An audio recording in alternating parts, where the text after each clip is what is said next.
We're told that a key goal of the visit will be to assess the situation in conflict-affected regions in the eastern DRC, particularly the effects it's having on the safety and security of civilians, and comes just days after the UN Secretary-General welcomed an announcement of a ceasefire agreed by the rebel M23 group after engagements led by Angola's President João Lourenço, who is also the African Union's champion for peace and reconciliation. The ceasefire was due to take effect on March 7th, but fighting has continued, with Congolese armed forces accusing the M23 of violating the agreement. More than 20,000 people have been displaced in North Kivu, in the east of the country, amid recent clashes between the Congolese army and the M23 armed group. Residents in the Kibirizi area, which is about 120 kilometers from Goma, were forced to flee due to fighting in surrounding villages. Over the past year, more than 800,000 people have been affected by renewed fighting between Congolese forces and the M23, according to authorities and our humanitarian colleagues. We call on all parties to the conflict to respect international humanitarian law, protect the civilian population, and secure access to populations in need of humanitarian assistance. Council members are expected to reiterate demands that the M23 withdraw from all occupied areas in line with regional decisions, which include both the Nairobi and Luanda processes, while calling for an end to all external support to armed groups operating in the DRC.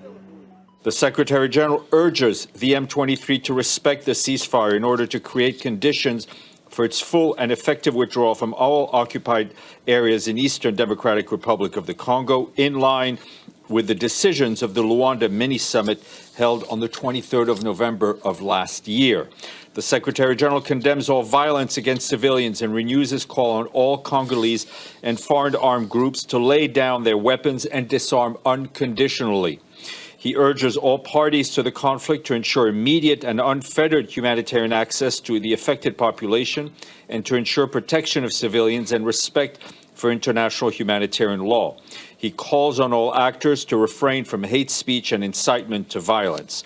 The Secretary-General reaffirms the continued support of the United Nations to the Luanda and Nairobi processes. Another key focus of the Council's visit will be the deteriorating humanitarian situation in the country and the upcoming national elections scheduled to take place in December.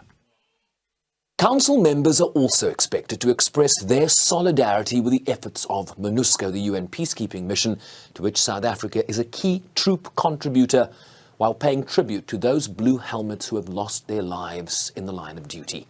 SANDF Sergeant Vusi Mabena was killed in February by a sniper bullet when the Oryx helicopter he and his crew were traveling in came under fire from rebels. MONUSCO has also been implementing a transition plan with the Congolese government to facilitate a phased, gradual and responsible drawdown of the mission, a timeline that remains unclear given the continued insecurity on the ground. Siobhan Briceby's SABC News, New York.